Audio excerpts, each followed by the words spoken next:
Video kali ini saya nak tunjukkan macam mana cara untuk kita buat asam pedas ikan pari menggunakan Thermomix.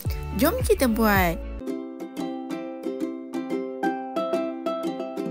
Mula-mula masukkan bawang merah, kemudian masukkan bawang putih, masukkan halia, masukkan kunyit hidup, masukkan sedikit belacan, masukkan air, tutup dan kisar selama 30 saat, speed 10. Dah siap, scrape down guna spatula.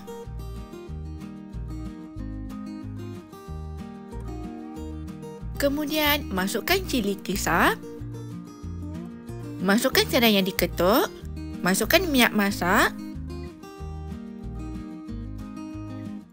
tutup dan tumis selama 10 minit suhu 120, speed 1. Dah siap,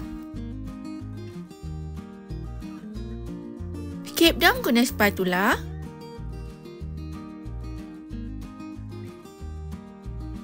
Kemudian masukkan pes asam jawa, masukkan air,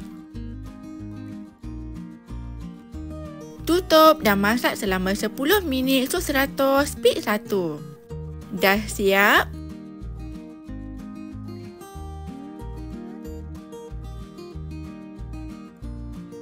Masukkan ikan pari yang dipotong.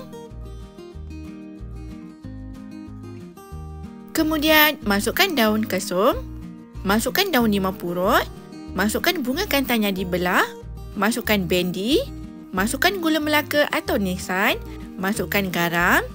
Anda boleh gunakan open cooking mode pada suhu 100 selama 7 minit. Kacau sehingga sebati menggunakan spatula.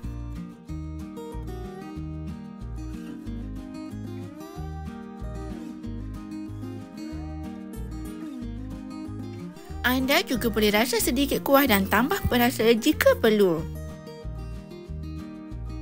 Anda boleh masukkan tomato pada 3 minit terakhir. Dah siap. Mudah kan?